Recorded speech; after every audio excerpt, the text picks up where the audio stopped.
L'effet de levier. Bienvenue à toi dans cette nouvelle vidéo et aujourd'hui on va justement parler de cette notion que tu as sûrement déjà entendue quelque part.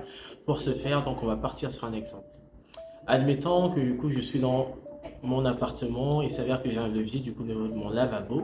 Le levier en l'occurrence sert à mesurer du coup à contrôler l'influx d'eau qui va entrer et qui va sortir, n'est-ce pas?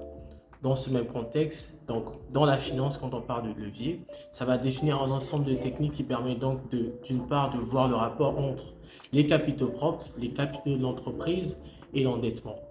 Pourquoi? Parce que dans une entreprise, on a ce qu'on appelle les actifs. Donc l'entreprise, au courant de l'année, a pour ambition, objectif d'acquérir d'autres actifs afin de fructifier son activité, de continuer bien évidemment à produire. Et dans ce contexte-là, l'entreprise va donc évaluer est-ce qu'il est nécessaire de s'endetter ou pas. C'est là qu'on parle justement de levier, de cet effet de levier. Donc un levier peut être plafonné à un certain niveau, par exemple, disons que le levier, s'il est plafonné à 3%, ça veut dire que du coup, au final, la valeur qui peut être potentiellement accessible, elle est de 33. Donc, c'est le plafond à ne pas dépasser.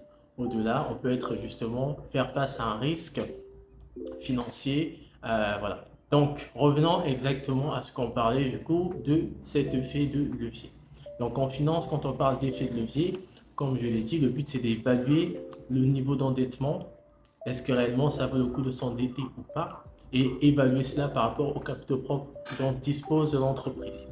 Donc, l'entreprise a des capitaux propres. Par capitaux propres, ça peut être du coup des actifs ou simplement un apport financier qui est introduit en début d'année ou au courant de l'activité. Donc, voilà un petit peu.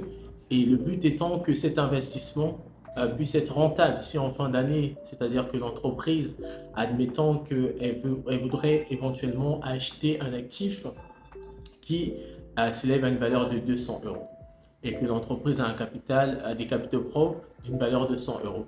Donc l'entreprise va s'endetter donc de 100 euros pour acquérir cet actif qui a une valeur de 200 euros. À ce moment-là, donc l'effet comptable, l'effet de levier est comptable sur une valeur de 2 pour 1. Pourquoi? Parce que l'entreprise a emprunté 100 euros pour acquérir du coup cet actif. Il s'avère que cet actif va être utilisé dans le cadre de la production sur simplement l'année. Et à la fin, donc, il faudra voir est-ce que cet investissement a été rentable ou pas. Si l'investissement n'est pas rentable, à ce moment-là, on parle d'effet de massue. Pourquoi? Parce que ben, le montant qui a été investi par rapport au retour qu'on a eu est simplement trop inférieur. Voilà, ça sera tout pour cette vidéo. J'espère qu'elle t'a plu. On se retrouve la prochaine fois pour une prochaine vidéo. Jusque-là, porte-toi très bien.